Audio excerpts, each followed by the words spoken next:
এই সিজনে কাঁঠালের তরকারি না খাইলে মনে হয় যে কেমন যেন একটা মানে অন্যরকম ফিল হয়।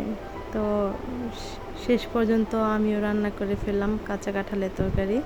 সো হ্যালো এভরিওয়ান, আসসালামু আলাইকুম, ওয়েলকাম টু মাই চ্যানেল। সবাই কেমন আছেন? আশা করছি ভালো আছেন। আমিও ভালো আছি আলহামদুলিল্লাহ। তো ফাইনালি আমিও রান্না করে ফেললাম কাঁচা কাঁঠালের তরকারি। ওই যে ঝড় হইলো, ঝড়ের মধ্যে গাছ থেকে কাঁঠাল পড়েছিল, ভাবলাম কাঁঠালটা ফেলে দিয়ে কী লাভ, রান্না করে ফেলি। তো আমি কাঁঠালটা কেটে রেখে দিয়েছিলাম। রেখে দেওয়ার পরে আজকে ভাবলাম একটু রান্না করি। তো এই যে পাশেই দেখছেন আরেকটা তরকারি রান্না করেছি, শুটকি মাছের তরকারি। আর এই পাশে আমি কাঁঠালটা ভাজি করে নিচ্ছি।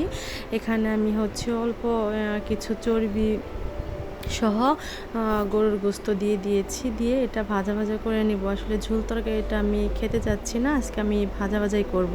আর এই যে দেখছেন আমার টুনটু এখানে দাঁড়িয়ে দাঁড়িয়ে কলা খাচ্ছে। মানে আমি যতক্ষণ রান্নাঘরে থাকবো ততক্ষণ আমার পাশে দাঁড়িয়ে থাকবে। এই গরমের মধ্যে ঘেমে একাকার হয়ে যাবে, তো ও তার আমার পাশে দাঁড়িয়ে থাকা চাই। তো এই কাঁঠালের তরকারি কে কে ভালোবাসেন, কিংবা কার কার খাইতে ভালো লাগে, কে কে খেয়েছেন অবশ্যই কমেন্টস করে জানাবেন। আর এই তো দেখতে পাচ্ছেন রান্না করতে করতেই ঢুপঢাপ করে পাকা আম পড়তেছিল, আর আমি যা মানে কুড়িয়ে নিয়ে আসতেছিলাম। এই যে রান্না করতে করতে এতগুলো আম আমি নিয়ে আসছি। তো এই তো আমার শুটকি মাছের তরকারি এটা হয়ে গিয়েছে। আর এদিকে কাঁঠাল ভাজিটাও হচ্ছে, এখনও হয় নাই, আরও একটু সময় লাগবে। আমি এটা একদম মানে ঝোড়া ঝোড়া ঝোড়া ঝোড়া মাংস রান্না করলে যেরকম ঝরঝরা হয় ওই টাইপের একটা ভাজি করতে চাচ্ছি। মানে অনেকটুকু কাঁঠাল হয়েছিল, সেই কাঁঠালগুলো আমি আবার একটু হলুদ দিয়ে হালকা করে একটু মানে সিদ্ধ করে তারপর ফ্রোজেন করে রেখে দিয়েছি ফ্রিজে, পরে এক সময় খাওয়া যাবে।